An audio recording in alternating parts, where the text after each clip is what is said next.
We'll start again. And to take us through the motivation today, we have Prophet Melontic Oras in the studio to take us to starting again. Munongwari regaiti tangidze sokutaura kwamaita start again. Mamuka say. Start again. Yes, start again. Shumba.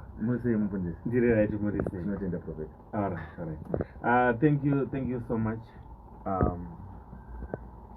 for bringing this platform. Ya tinoda kuonesana neruzhinji. Tinozwa kuti mwedzi wakusvika kumakota makota final. Makota final, makota 2. Makota 2. So usually most of the people at this point in time kuna vamwe vasati vatobhadhara rent. Yes. And mwedzi mumwe wakutotanga. Kuna vamwe vasati vatobhadhara fees. And zvikoro zvava kutovhara. Handiti. Kuna mumwe ane chikwereti chichiri kuaccumulate. Vamwe vakatora maloans and things are still going up. So on this Monday, we are saying, let's start again. How do we start again? The guy timbotora ma scriptures anatokanda nyaya yedu. When we read from the book of Isaiah, kwanzi namwari, I am about to do a new thing. And it don't vachipa a condition yokuti vaite chinhu chitsva. But for me to do a new thing, you have to forget about the past. So the biggest challenge yatinosangana nayo muupenyu ndeyekuti we start where we left. So whenever you start where you left, it means that if you are starting on top of failure, continue failure, you are bound to fail again. Ndo saka mchona panowakwa mudhuri panowakwa imba, ma inspectors akauya vakaona crack iri kudzika ichienda pafoundation. Avati punzai pane crack make pane crack. Vanoti we side the whole thing and start on the foundation. Meaning to say, for each and every person to be successful, you need not to use the results where you failed, but you need to go to the process that you did and failed. Zvichireva kuti kana ndanga ndichizama business, ndanga ndinokwereta mari ndichisa business, ndichizama kuti risumukire, mari yandakwereta ichinyura. The problem here is not about the capital, but you need now to sit down and check. Business randiri kuita, is it viable? Zvandiri kuhodhera zviri kuenderana nemasales here. Panzvimbo pandiri pano attracta vanhu here. Those things. So the greatest challenge that we have is we have people who continue to build an image that is bigger than themselves, outside of themselves.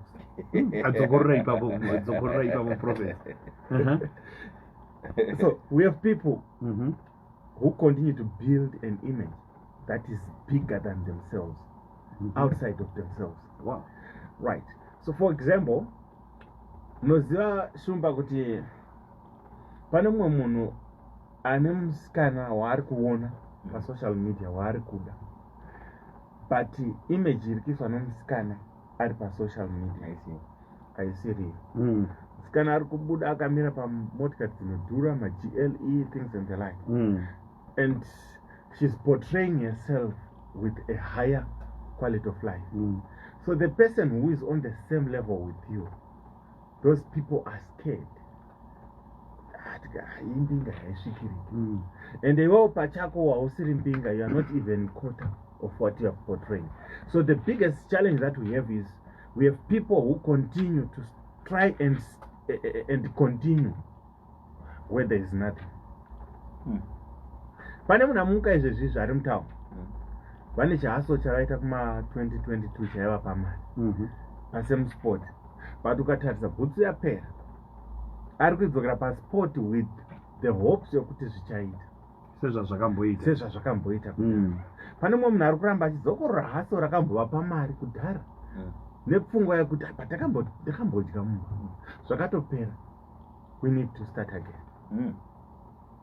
Always there is a drawing board where you need to sit as a person, as an individual. Munhu akachenjera anoti every day before usati wabuda mumba, you need to have a plan for that day. Nhasi zvandabuda nyangwe ndichinoshanda basa haungoendi kungonoshanda. Everything is spiritual. You need to go and work knowing kuti nhasi the whole day ranhasi pane something chandaachieva besides kungonoshanda ndiri kubasa. Because the moment you take your workplace as a place of going to work and coming back home, you become redundant.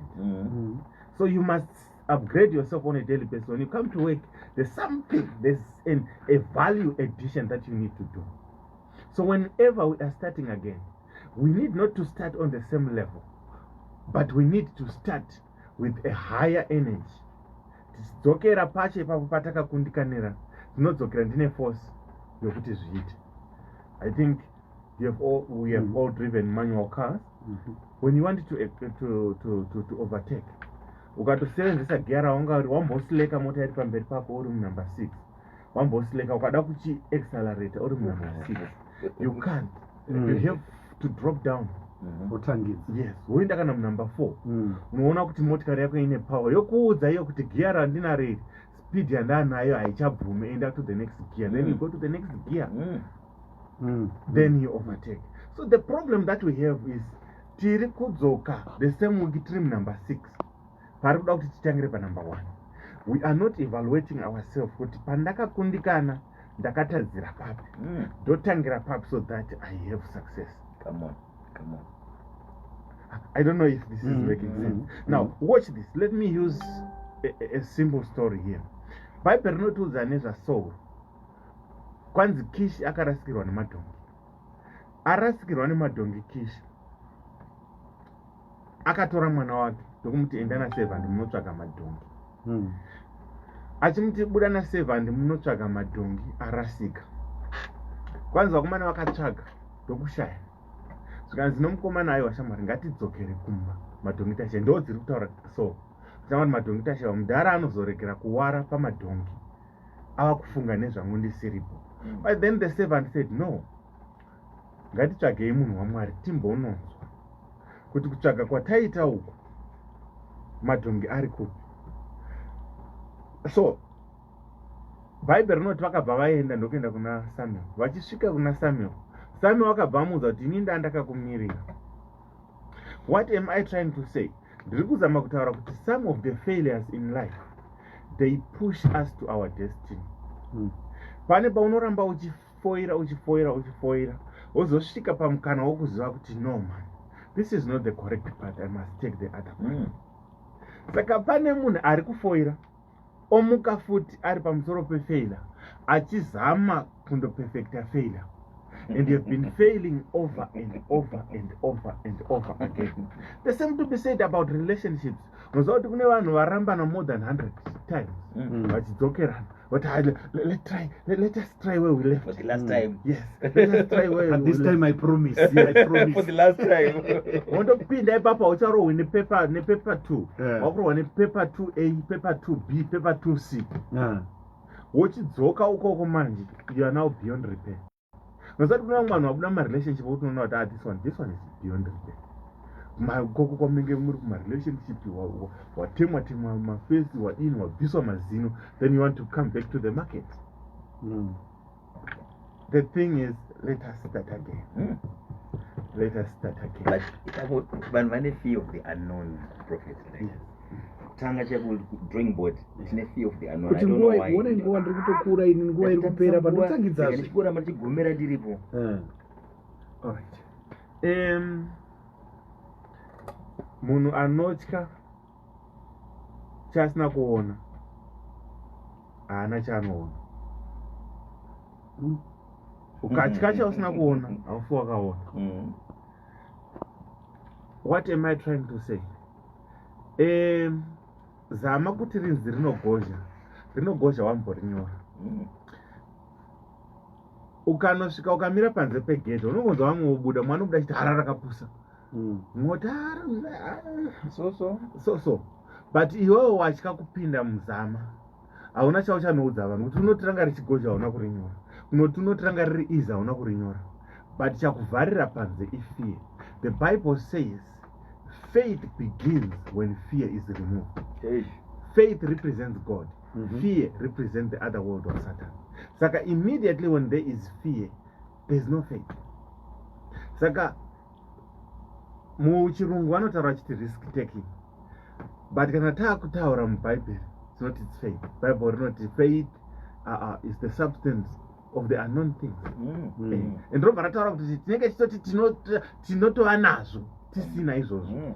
So whenever you are starting a week, start a week with 3 blueprints. Number 1, you must have your spiritual plan. Number 2, you must have your physical plan.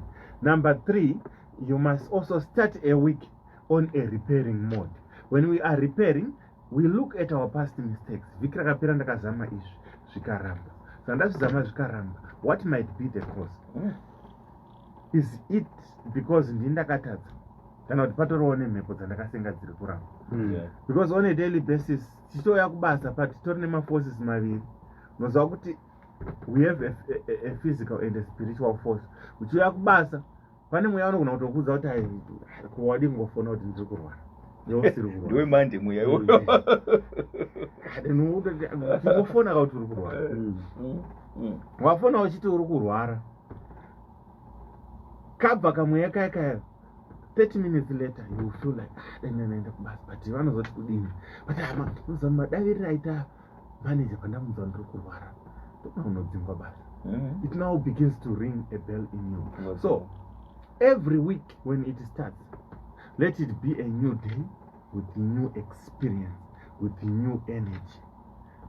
So when you have a spiritual plan, you plan and say, God, this whole week I don't want disappointment. I want to perfect. I want to work beyond my ability. When your physical form, you make sure that you keep yourself well. Pana umwe anopinda muhamu, pana umwe akatota kuziva kuti nhasi ari kudiwa kubasa na 5, munhu anwa kusvika kuma 3 am. Vamwe vasvika kuma 3 am ndokubuda regai ndinotsvaga chimota chokuenda kumba, vakumborara pasite peroad wakakurira hwavo. Wamutswa paya wakuenda kumba, it's already late. So some of these things, are we keeping our physical self in shape or not? Yeah. So the other good thing, the other big thing that we need to do, whenever you are working, whenever we are in a workplace, in an environment, pane pamwe pokuti munhu unozodzingwa basa, wozodzingwa basa, pane zvinenge zvichiaccumulate in the spiritual world. Bible rinoti mushandi ngaapiwe simba reziya rake.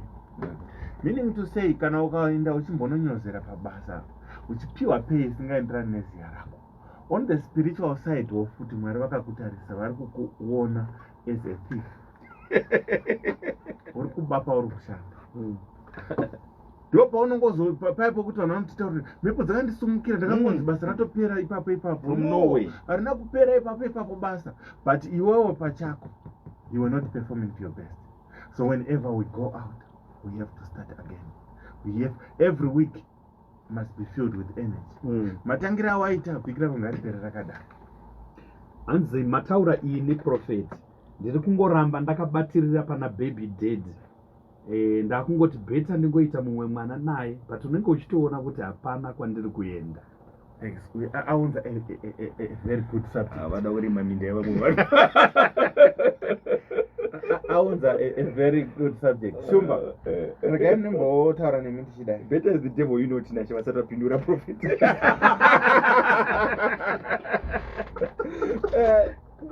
Unaziva kuti sometimes kubatirira pabhabhdi wire iri pamusoro pegwizi uri pasi kuti usadonhera mumvura kunogona kukukuvadza rather than kujambira mumvura Mune makarwe. Kujambira mumakarwe momo wotanga kuita wrestling kenyine makarwe wobuda rather than kuti ropa riri kubuda wakabatira pabhabhdi wire. So we have a greatest challenge. Number 1, ndinoda kuianalyze zvakanaka. Number one, cheta toramba wakabatira pana baby daddy moplana futi kuita mumwana asina kukuroora. Does it mean that iwewo wacho hausi ready for marriage na iyewo wacho haasi kuda kuroora? So kuti munhu akuroore andakona makuputa maziso asi kuaita baby mama chakamaziva vanhu munoshanda navo profit pati mataura magadheni acho manyoro chakamaziva vanhu munoshanda navo aiwa takateerera ide profit saka kana kakagame kokuti pangoramba pachingaitwa vana okay pana baby mama na baby father kuvana vava vachi vana vava vachi they are outside of the marriage muri kungovaita iwe uri baby mama uindi baby father, so the children they also need that family unit. A family unit because apa muri kutokudza rudzi runokura huri branched. Obviously vanhu vanokura namai but vanoziva kuti mudhara anombobuda achiuya na mudhara auya anouya nekabadza ombokavira kamwe kamwana kosara kachiuya. You see, so the biggest challenge that we have is number one, we have people who are in a relationship vasingatozive kuti vakapindire. Vana vanhu vakangosangana mukombi zviya zviya watova ne2 years usina kana kumbopinda murelationship, usangana nomunhu wasanganawo nemunhu akatosurikirwa mukombi muya ongotaura newokupa manhamba mopinda murelationship. What is it that you want in a relationship? Do you want status? Do you want to be married? Do you want growth? Or you are doing it for fun? So if you are doing it for fun, you also reap fun. Even vana venyu vanenge vari vana vemafaro. But if you want growth, ndopatinoona marriage and upliftment. Kana wangozviitawo usingaziye, you will live the rest of your life repeating mistakes. Because pana anenge achiti mwana uyu akaita mistake, uyu akauya nemistake. Wokutanga anonzi reason. Anditi. Wechi2 kouya mumwana onzi nometa. Anditi. Reason why? Nometa nyange mukachitaura henyu ndozo ndakungoda. So there are some few things that we need to look at in terms of my relationship. Number one, I have seen that today's youth, they are no longer interested in marriage. Avachada. Marriage, avachada, most of them. Especially, kana tatarisa kune vakomana. Tatarisa kuti upenyu huri kundishituka zvahuri kuita kuchindidai usondiri ndega kuzoti kana ndane family. So most of these people, once you give him a reason yokuti inini angatitei mwana munoita mwana zvienda zvakanaka. All right, finishing here, the other reason why relationships are failing, people carry previous experiences into a new relationship. But ipapo prophet, we are judged mainly because of the previouses that we have.